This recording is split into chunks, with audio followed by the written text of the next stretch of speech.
morning. Thanks for watching Living Local. Today I'm super excited because we're getting to know Dr. Tracy Bailey here, and she is very well known. I've heard a lot about you before I actually got to meet you, so this is super exciting. So you have lots of accomplishments, lots of things going on, and I kind of want to touch on a lot of those. But first, you know, that when I first heard about you from the Surfside Rotary, some of them may remember that story.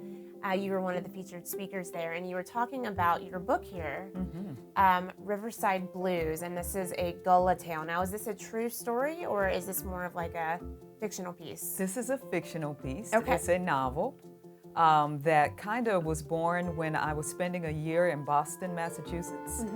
And it was very cold and snowy in Boston, and I had never lived anywhere outside of the Grand Strand. And I was really missing home. I was missing the sunshine. I was missing my family.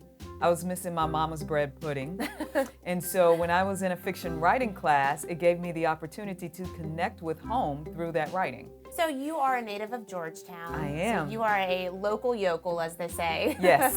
And so you went to the College of Charleston, you went to Coastal, and then you also went to the University of South Carolina, right? I did. So all South Carolina schools, which I love. Yes. And that's where, you know, the University of South Carolina is where you got your doctorate. It is.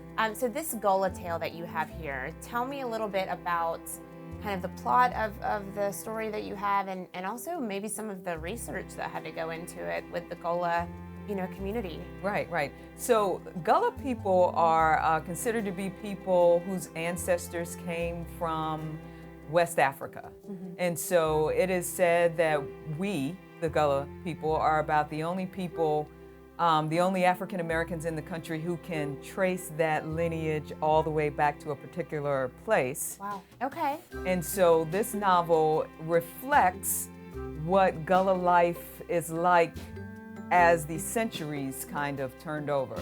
So the novel is set in 1940, 1950, 1960.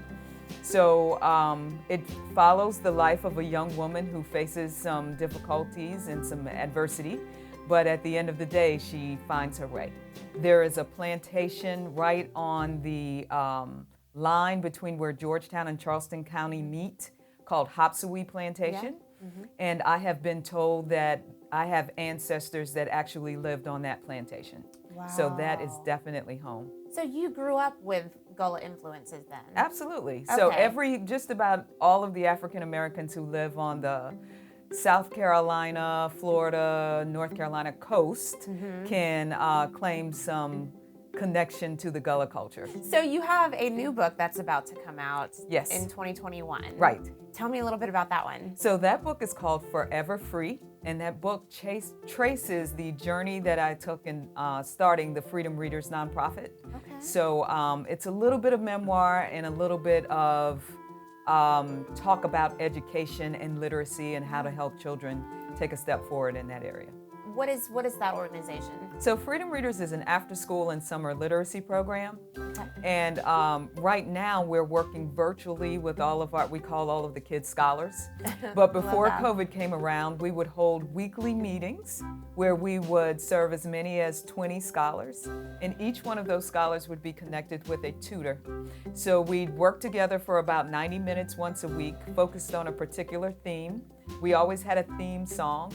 One of our mottos was, it's school, but not school. So we always wanted to make it a lot of fun. Yeah. The scholar and the tutor read together from a book that the scholar chooses and that they can handle. And then at the end of our time together, we practice public speaking. So we give them an outline of what they are to talk about, and we give them criteria for effective public speaking. And then just as the scholars are leaving, each one gets to choose a brand new book to take home for their home library. Awesome. Well, gosh, I feel like we could talk forever. Thank you so much for kind of giving us a very brief overview of all you got going on. I'm sure we will be back with Dr. Bailey to get a little more insight of the Boys and Girls Club and all the cool stuff you've got going on. So thank you. Well, it's been an absolute pleasure, Rainey. Thank you so much for taking the time and giving me the opportunity. Yeah.